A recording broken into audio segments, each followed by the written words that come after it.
ఇక్కడ ఏ పండుగ చేయాలని కూడా వాళ్ళను వీళ్ళను పైసలు అడుకొని ఉత్సవాలు చేసుకునే పరిస్థితి ఈ తెలంగాణ రాష్ట్రంలో వచ్చిందంటే హిందువుల బతికేందో ఒక్కసారి వచ్చిన అయ్యా పాంచన్ మేము జాతర చేసుకుంటాం, అయ్యా పాంచన్ మేము బోనాలు చేసుకుంటాం, అయ్యా పాంచన్ మేము గణేష్ నవరాత్రి ఉత్సవాలు చేసుకుంటాం, అయ్యా పాంచన్ హనుమాన్ జయంతి ఉత్సవాలు చేసుకుంటాం, మాకు పైసలు ఇయ్యా అని చెప్పి ప్రభుత్వాలను అడుక్కునే పరిస్థితి రావడం ఎంత సిగ్గుచేటో ఒక్కసారి ప్రతి హిందూ భాగ్యనగర్లో ఉన్న ప్రతి హిందువు ఇలా గుండె మీద చేసుకుని ఆలోచించిన నా దగ్గరికి వచ్చిన చాలా మంది అన్నా మా దేవాలయానికి పైసలు లేవన్నా, ప్రభుత్వంపై ప్రభుత్వాలు మారుతున్నాయన్నా, పైసలు ఇస్తలేరన్నా, మేమే ఆస్తిపాస్తులు అనుకొని మా గోల్డ్ అమ్ముకొని ఇలా అప్పులై ఇలా ఉత్సవాలను నిర్వహించుకునే పరిస్థితి వచ్చిందన్నా అని చెప్పంటే ఇలా మనం ఎక్కడున్నాం, హిందువుల బతుకు ఏ విధంగా బర్బాద్ అవుతుందో ఒక్కసారి ఆలోచన. ఎవరి అన్నా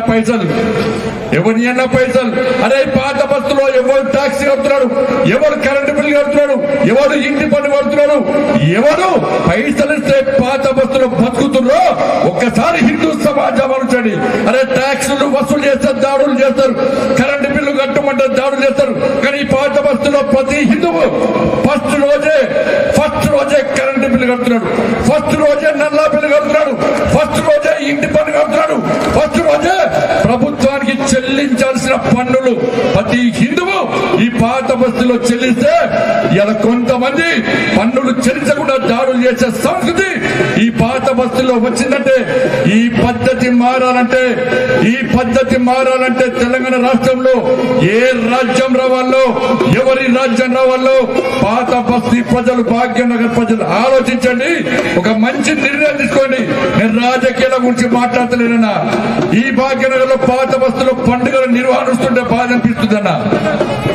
ఇంత ఘోరమైన పరిస్థితిలో పండుగలు నిర్వహించుకునే పరిస్థితి వస్తే ఇలా ఏ విధంగా పండుగలు నిర్వహించుకోవడం ఒక్కసారి ఆలోచించండి. ఇవాళ భారతీయ జనతా పార్టీ ప్రభుత్వం తెలంగాణ రాష్ట్రంలో ఏర్పడితే ఈ పాత బస్తీలో ఉన్న ప్రతి దేవాలయానికి ప్రత్యేక నిధులిచ్చి గల్లీలో పాత బస్తీ గల్లీలో దేవాలయాన్ని నిర్మించే బాధ్యత ఇలా మాదుంటది. పాత బస్తీ నుంచి ఎవరైతే ఇక్కడ టెర్రరిస్టు బాంబులకు భయపడి, ఇక్కడ జిహాదీ ఉగ్రవాదు యొక్క ఆగడాలు అరాచకాలకు భయపడి ఇక్కడ నుంచి వెళ్లి ఇతర ప్రాంతాల్లో ఉంటారు. మళ్ళీ నేను అప్పీల్ చేస్తున్నా, ఈ సింహవాహిని అమ్మవారి సాక్షి అనేది చెప్తున్నాను, ఆ భాగ్యలక్ష్మి అమ్మవారి పాదల సాక్షి చెప్తున్నా, మీరందరూ తిరిగి రండి, పాత బస్తీకి రండి. మిమ్మల్ని హిందూ సమాజాన్ని కాపాడుకునే బాధ్యత ఇవాళ మేం తీసుకుంటాం. వాళ్ళ హిందువులందరూ భాగ్యనగర్లో ఓటు బ్యాంక్ మారారు, ఇలా ఓటు బ్యాంక్ మార్చాల్సిన బాధ్యత మాదే ఉంది. కాబట్టి వాళ్ళ భాగ్యలక్ష్మి అమ్మవారి శక్తి ఏందో, భాగ్యలక్ష్మి అమ్మవారి పవర్ ఏందో వాళ్ళ ప్రపంచ వ్యాప్తంగా చూపెట్టాం.